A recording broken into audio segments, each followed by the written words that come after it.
Hello peoples of the internet. Today I will be taking appliances around the industrial Rallycross course. Now we're going to start with the 1.5 DX Covet. Let's get it in black to hide all that plastic.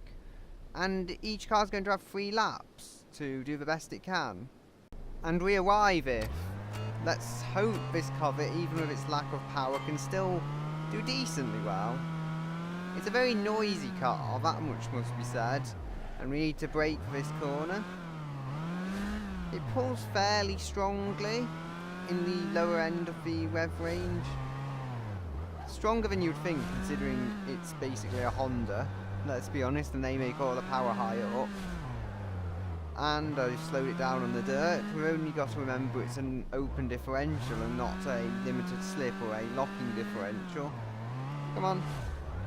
Try and avoid throwing it into something. Oh, I think I avoided the worst of it there. I may have bent up a rear wheel, but my front survived, and it's important because the front's pulling it. Whoa, whoa, whoa, whoa, whoa. Come on. It somewhat made it. Only this lap is horrible now. It still gets round corners. I've not messed the car up that much. Come on, you can do it.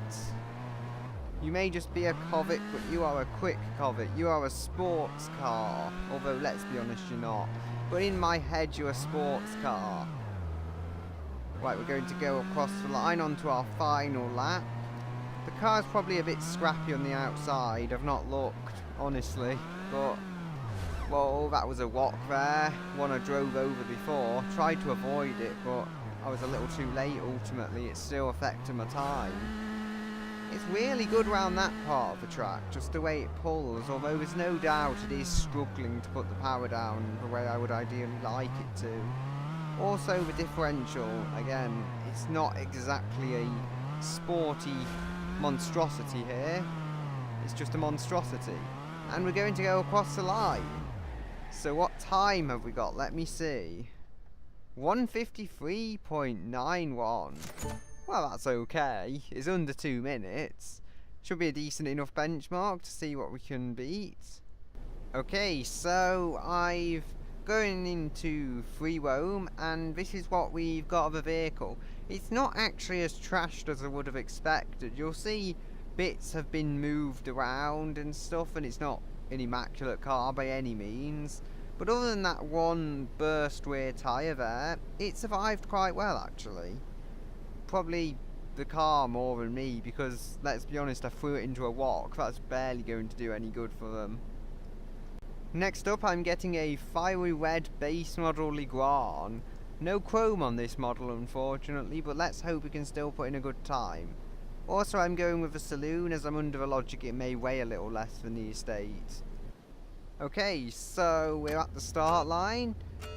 Now I'm thinking this will do a little better than the Covet. It's got slightly softer suspension, which should mean it's able to put the power down a little better, since it's not going to be lifting the powered wheel so much. It does handle surprisingly though for what this vehicle ultimately is, which is a economy car from America in the 1980s. You wouldn't suspect it to handle so well as it does, given they have a legacy of making rear-wheel drive vehicles, and this is front-wheel drive, and I've really messed up there. Although not as bad as I did with the Covet.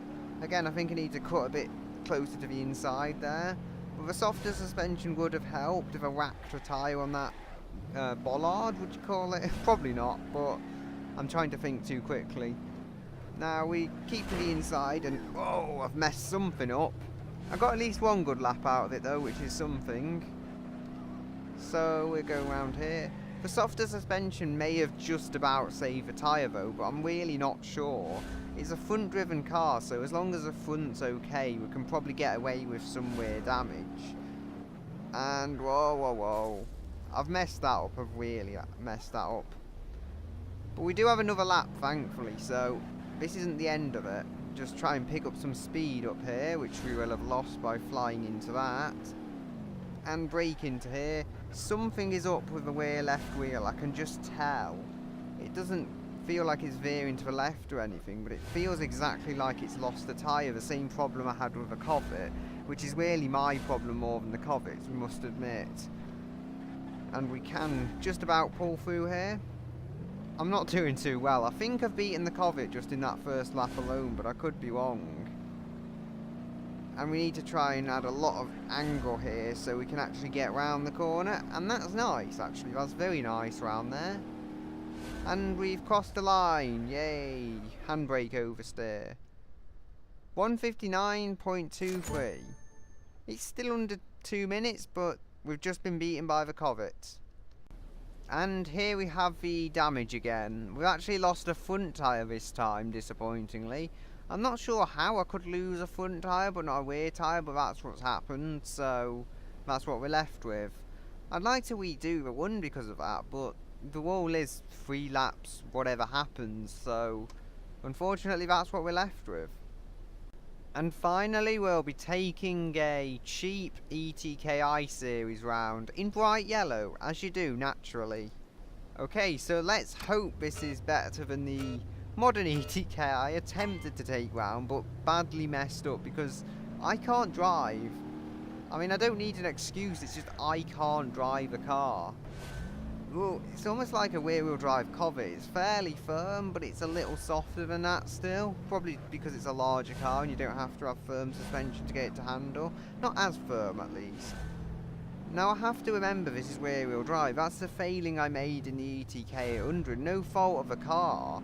It also had ESC off, so a fool like me can't drive a car like that with ESC off, and that was okay. I mean, I pushed it a bit too far there when it started to slide, but I just about managed to recover it. And I'm braking too much here. There's no need for me to brake as much as I was. Come on. This is a fine handling car, though. The I-Series is a nice handling thing. Although you can overload the wheels even with a fairly small amount of power, which is interesting. I have to say though, it is quite good fun. It's just slidey enough to be fun, but not slidey enough to get really, really horrible and aggressive. Right, now I have one more lap to try and make amends. It may be the first car I've not actually punctured a tyre on for this episode. So we've got round there. It is going to slide round corners with my driving, but I'm keeping it well enough within the boundaries, I feel, of the power to just about keep it under control. So that's nice enough. Right, floor it out of here because I know I can just about get away with it. And then we've got to try and edge through it, just floor it and hope it gets across the line in a good time. There we go. 1:44.52. A very good time, and probably partly attributed to the complete lack of understeer, even if there was some oversteer to deal with. As the damage you'll see on this vehicle, well, there isn't any. You could probably actually get away with selling this car. I mean, it's that neat, which is odd by my standards. Normally I destroy cars because I'm such an aggressive driver. But this was just about nice enough to keep itself under control. Anyway, that's all I've got for today's episode. So goodbye, until another day.